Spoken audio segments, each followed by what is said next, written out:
And demographic-wise, it is a mix of middle-aged people. There is only one African-American person in there, a gentleman, and it's a Let me know your early predictions. Now that y'all know the jury makeup, let me know. Because this whole entire jury process was effing insane. And breaking this afternoon, a jury has officially been seated in the trial over the murder of rapper Tupac Shakur.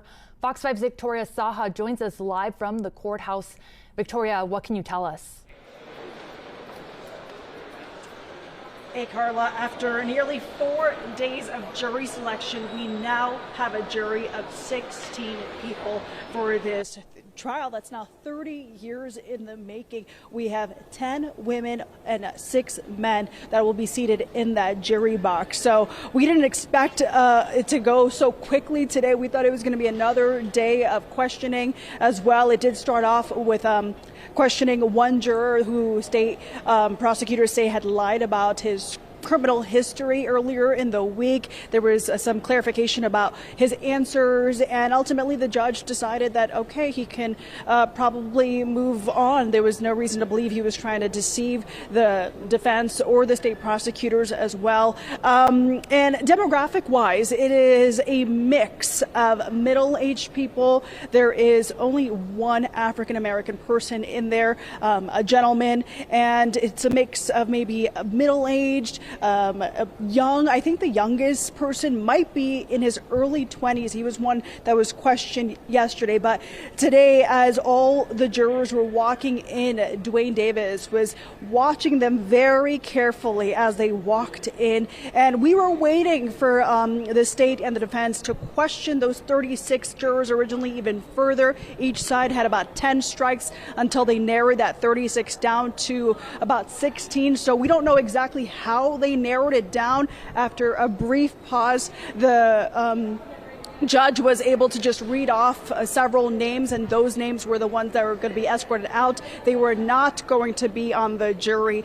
And this was a very selective process. We knew it was going to be selective because of the impact and the name and the fame that comes with this case. Yesterday, there was a gentleman also who was being questioned. He was talking about how financially it might be hard for him to serve as a juror in this for 5 weeks at least. And then came the moment where he told the judge and everyone in the courtroom that, oh, but it's a really cool case. And that QR code is going to put 10 in your account. 1, 2, 3, 4, 5, 6, 7, 8, 9, 10 in your account. That's free cash. It's Ceddy Nash, the app that says if you play games, you're going to get your, yeah. You hear what I'm saying? So make sure you download the app. As soon as you download the app, they say they're going to put 10 in your account and start playing today. They're going to hit it straight to your account or give you gift cards and all that stuff and everything that y'all like, man.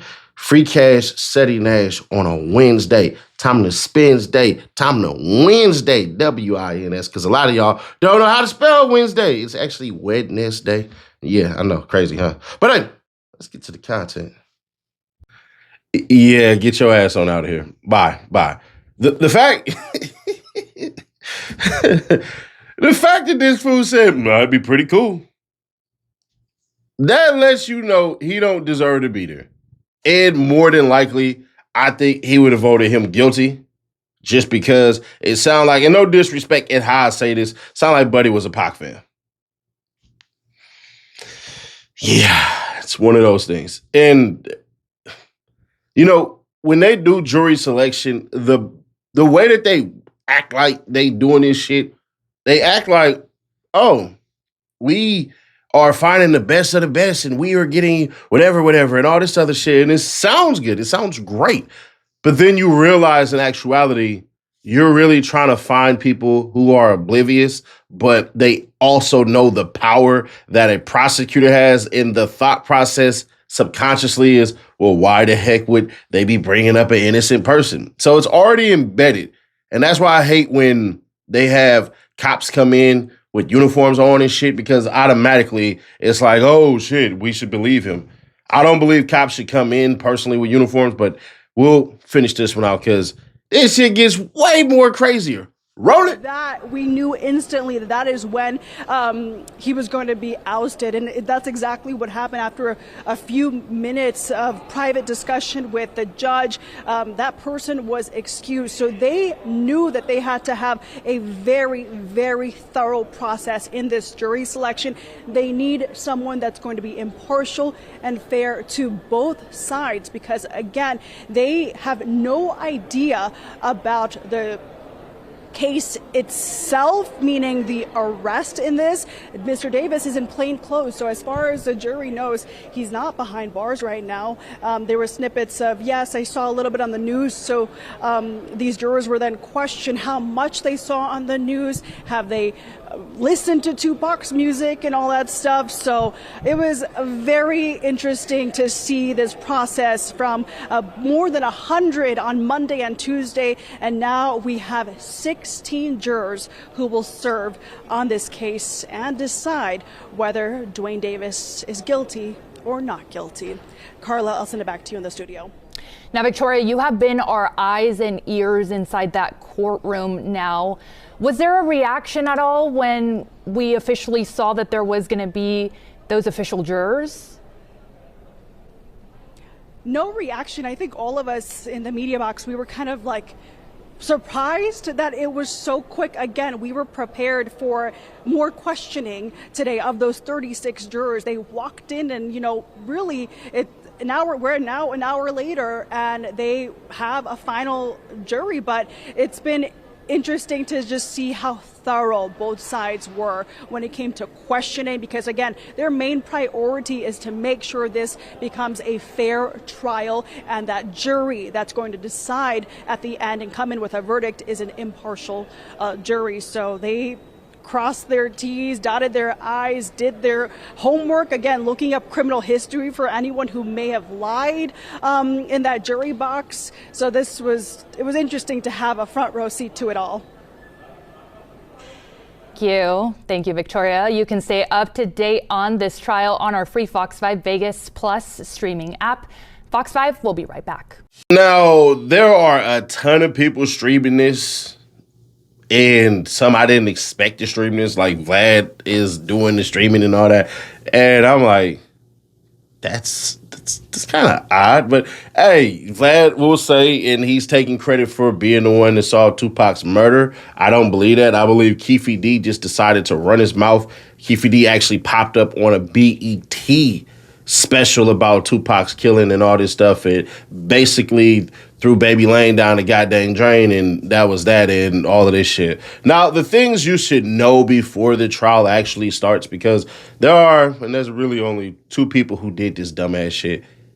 When you're creating, and I'll make this short, when you're creating YouTube channels and doing subjects, it's best you just stick to that subject of whatever the video is instead of trying to bring in other stuff. Now, here's the other stuff. There are wild theories, crazy theories. If you go back and you look, once he got arrested and we started looking at all this shit, over a span of 3-4 years already, we got the audio calls, we got so much shit that it's like, bro, what the hell is Keffe D doing? But didn't you say that you feel like Suge snitched on you? Yeah, the first fucking day. Then he did that interview.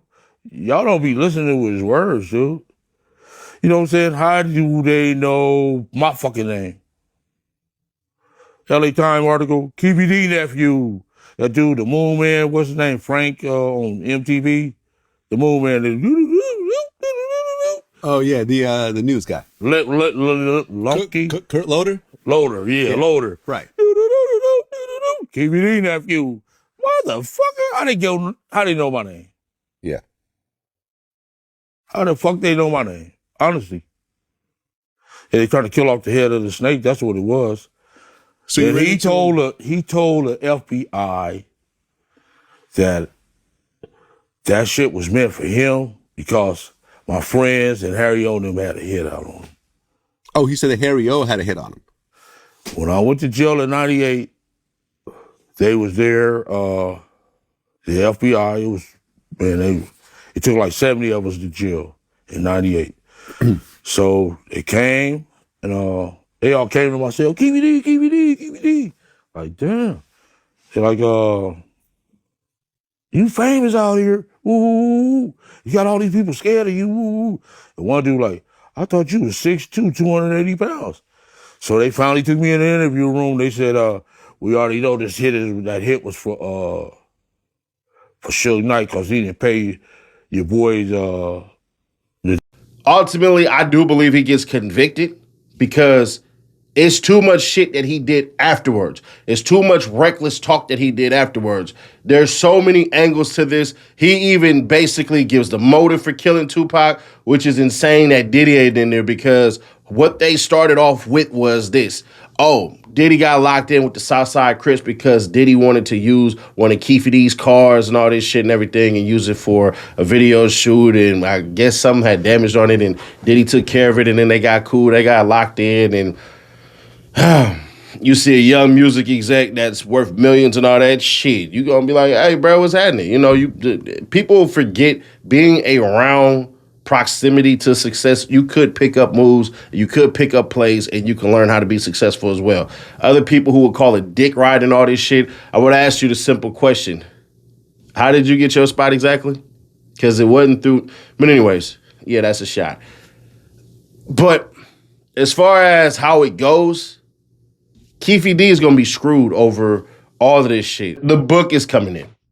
That book is damning. When they read, I don't know, we just making up a page 18, when he details so much shit, and then he's doing so much lying that it's like, bruh, all you really had to convince people of is the fact that you actually weren't in the car. Not that you weren't there. You 100% were in Vegas. You said, hey, man, we rode up to 662 and we were looking for him and we were in the back. And I think he said Mob James was there as the freaking security guard and he seen us. What?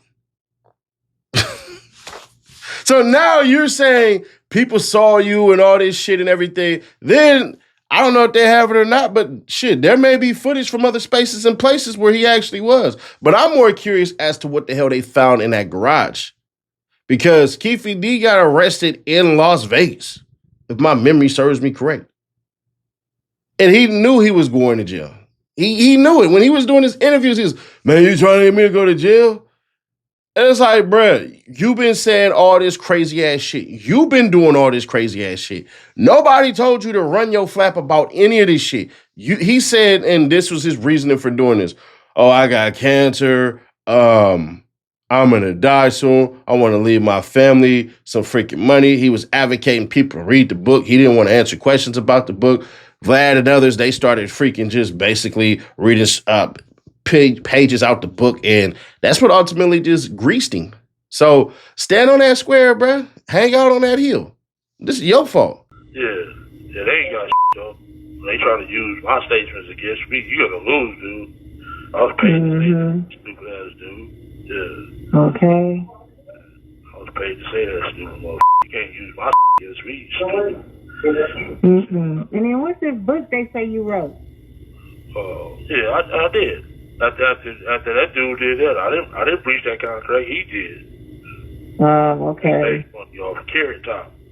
You know what I'm Uh-huh. Oh, bitch. He had my life up. I clawed it up under a rock for 6 years. And I just got tired of it. You know what I'm saying? Let them know the motherfucking truth. Bitch, you ain't just got me, motherfucker. Around me got you for me. Mm-hmm. That dirt rock, all them son of a bitches. You know? Wow. Yeah. Even my boy Jerome down the street from you. I don't feel bad for Keffe D or none of this shit. When clout chasing go wrong should be the absolute title of this shit. But do I think that they have enough to convict him? No. I think what they have is his own words coming back to haunt him. And he'll be a lesson for all these dummies and all these idiots who get on podcasts, who get on telephones, all of this shit and everything, and blather their freaking mouths away. That's why I don't believe it's going to be clear and convincing evidence. I think it's just going to be his words. And honestly, you've been waving this shit in front of the police face. You didn't think that they were going to go, I wonder what he said here. You didn't think they weren't going to search for all the shit you've been talking about? Then the jail calls and all this shit? if you get away with some shit, it's best you learn to keep your mouth shut. And he couldn't. Subscribe, turn bell, notified, share to keep your people aware. Click right here to see how Lil Durk, damn, he took an L in court, but the cell phone shit that they talking about, they actually don't have. So, yeah, they wrong on that one. So click right here for that video, or click right here for the playlist, and I'm going to catch you on the next one. Y'all come on back now, you hear?